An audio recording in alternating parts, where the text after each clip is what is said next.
조갑제TV 시청자 여러분 안녕하십니까. 2021년 5월 14일 오전 6시입니다.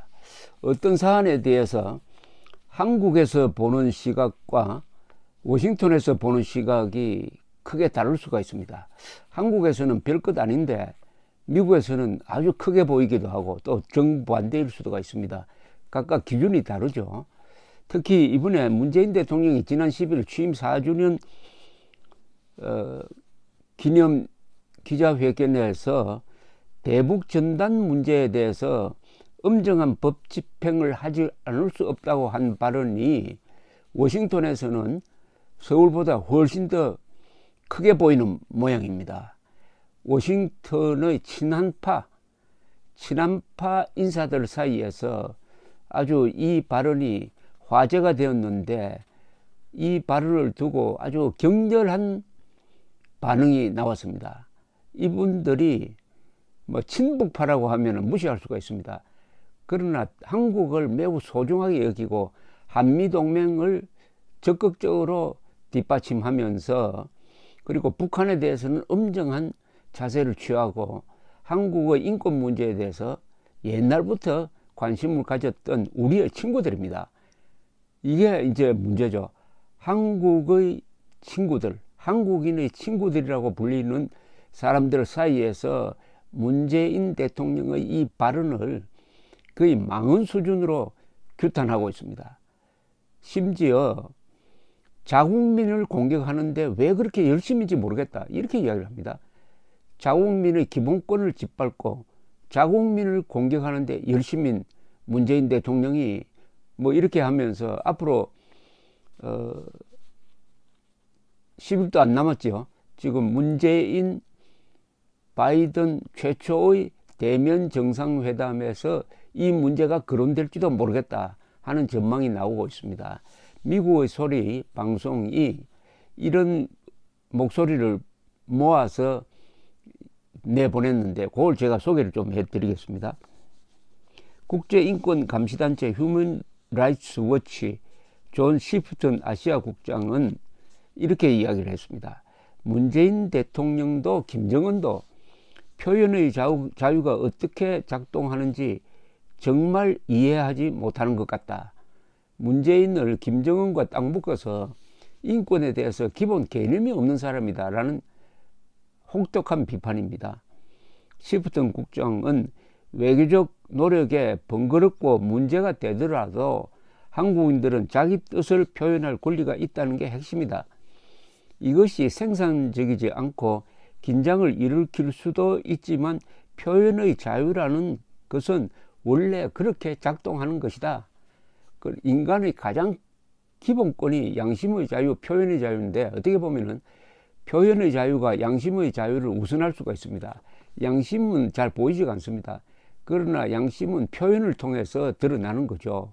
그러니까 이 표현의 자유, 시위, 집회, 그리고 누굴 비판하는 언론, 이런 모든 자유의 어머니가 표현의 자유입니다. 쉽게 말하면 언론의 자유죠.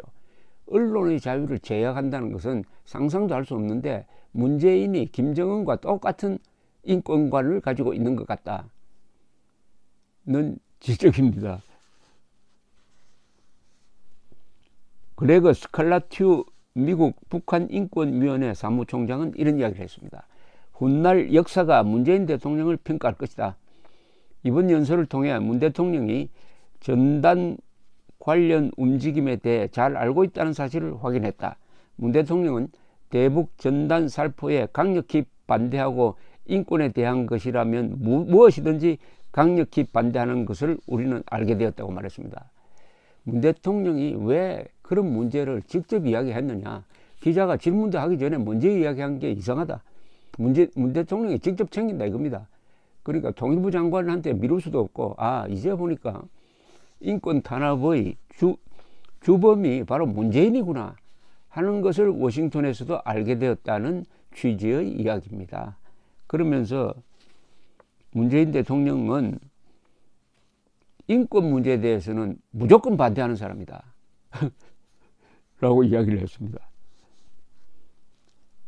김여정은 지난 2일 탈북민 단체의 대북 전단 살포에 대해 이대로 두고 볼 수 없다고 말하자마자 김창룡 한국경찰청장은 대북 전단 살포에 대해 신속하고 철저한 수사를 통해 엄정 처리할 것이라고 지시한가 하면은 문 대통령이 엄정한 법 집행을 언급한 당일 박상학 자유북한운동연합 대표를 경찰이 소환해가지고 6시간 동안 조사했다.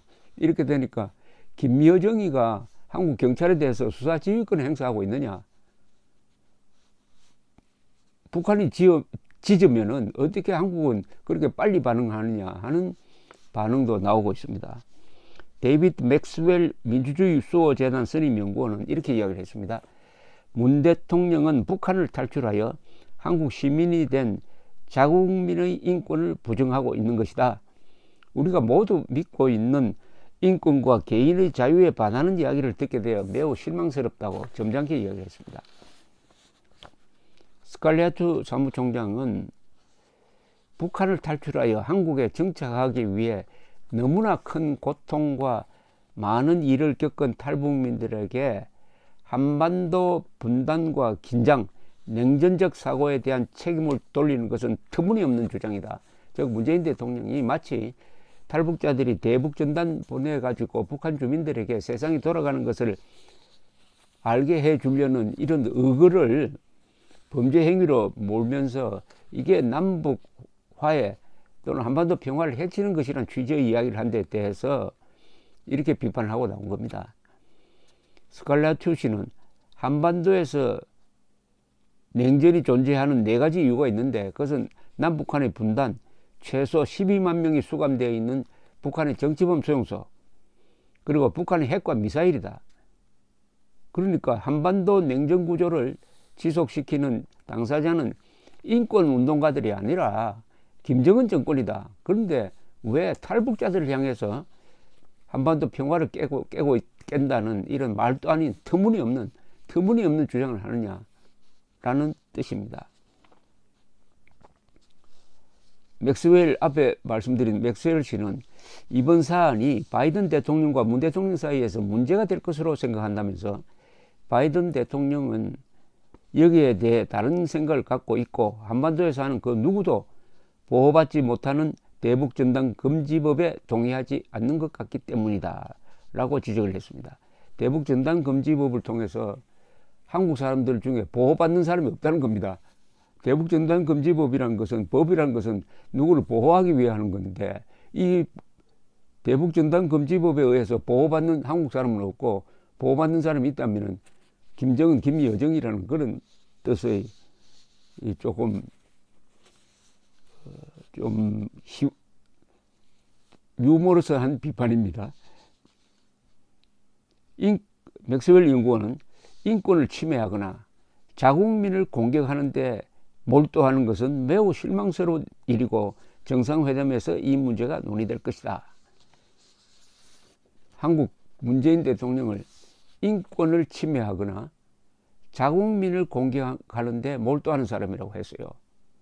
이 이상의 모욕이 있습니까?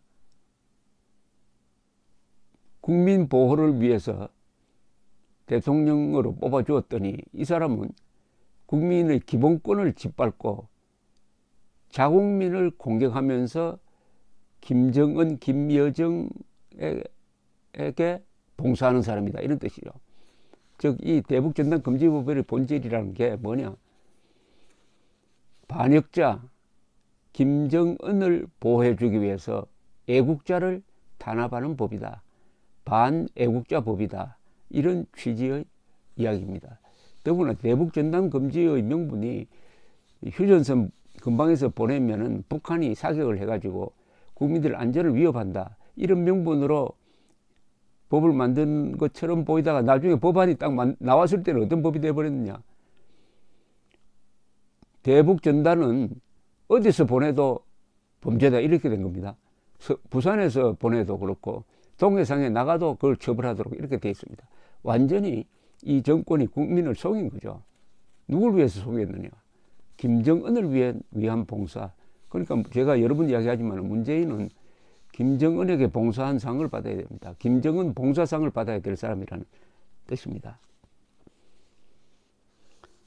스칼라투 사무총장은 그러나 한국과 미국 양국의 언론이나 지도자가 때로 소음을 일으켜도 두 나라는 전략적 동맹을 유지하고 강화해온 만큼 바이든 행정부도 한국과의 동맹과 한국의 주권을 지키는 데 집중할 것이며 동시에 현재 일어나고 있는 일들에 대해 우려한다는 신호를 정상회담 때 전달할 것이다. 이걸 가지고 바이든 대통령이 정면으로 거론하지는 않겠지만은 우려한다는 정도의 시사는 있을 것이다 하는 전망입니다. 참으로 안타깝습니다.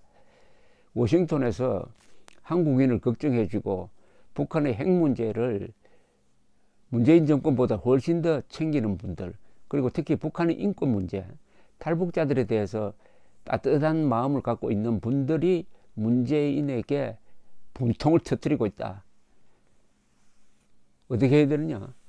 남은 1년 남짓 1년 안 됐습니다만 동안 문재인이 더 큰 실수를 하지 않도록 감시하고 3월 9일 역사의 쓰레기들을 청소하는 국민적 결단으로서의 투표 행위를 통해서 이 잘못된 역사를 바로잡을 수 있을 것이라고 생각합니다. 투표는 전쟁입니다. 감사합니다.